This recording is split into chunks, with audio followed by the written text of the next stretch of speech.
మహాత్మా గాంధీ అహింస అనే ఒకే ఒక్క మాటతో కోట్లాది మందిని శాంతి మార్గంలో నడిపించిన మహనీయుడు. స్వాతంత్ర్య సమరంలో దేశానికి విజయం అందించిన పోరాట యోధుడు. అలాంటి మహనీయుడి విగ్రహాలను ఊరూరా వాడవాడలా ఏర్పాటు చేసుకుని స్మరించుకుంటోంది యావత్ భారతదేశం. జాతిపితను వీధుల్లో విగ్రహాలకే పరిమితం చేయకుండా ఆలయంలో ప్రతిష్ఠించి పూజలు చేస్తున్నారు. పల్నాడు జిల్లా నరసరావుపేటలో మహాత్మా గాంధీ చారిటబుల్ ట్రస్ట్ ఆధ్వర్యంలో బాపూజీ గుడి నిర్మించి నిత్యం పూజలు చేస్తున్నారు. దేశంలో రామాలయం లేని ఊరు, గాంధీ మహాత్ముడి విగ్రహం లేని గ్రామం లేదంటే అతిశయోక్తి కాదు. ఇంకా చెప్పాలంటే దేశ విదేశాల్లోనూ గాంధీజీ విగ్రహాలను ఏర్పాటు చేసి ఆయన సేవలను స్మరించుకుంటున్నాం.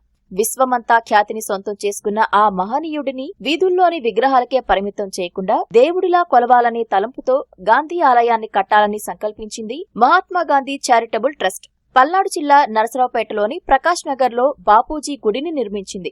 గాంధీ జయంతిని పురస్కరించుకుని నేటి నుంచి భక్తులకు గాంధీ మహాత్ముడిని దర్శనానికి సర్వం సిద్ధం చేసింది. రాజకీయాలకు, పార్టీలకు అతీతంగా అన్ని వర్గాల వారు గాంధీజీ ఆశీస్సులు పొందేందుకు ఏర్పాట్లు చేసినట్లు ట్రస్ట్ అధ్యక్షుడు భూపాల్ రెడ్డి తెలిపారు.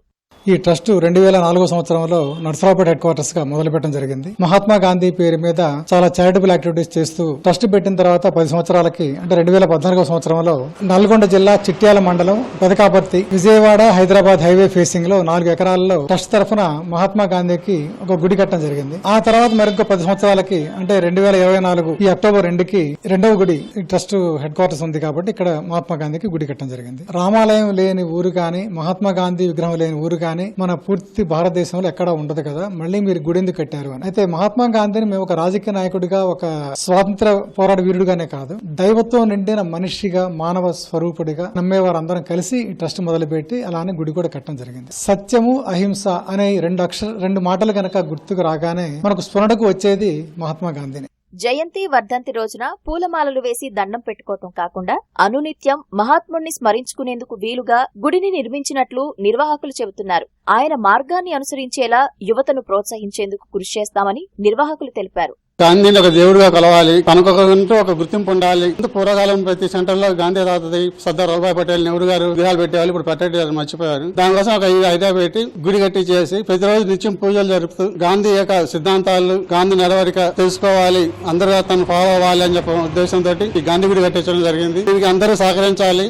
ముందు ఈ గుడి బాగా డెవలప్ అవ్వాలని. హింస అనేది బాగా పెరిగిపోతుంది, ప్రతి ఒక్కరు తెలిసిన విషయం అది. సమాజంలో అహింసా సిద్ధాంతం ద్వారా గాంధీ యొక్క సందేశాన్ని అందరికీ తెలియజేయాలని, గాంధీ వల్ల నడవాలని కోరుకుంటున్నాం.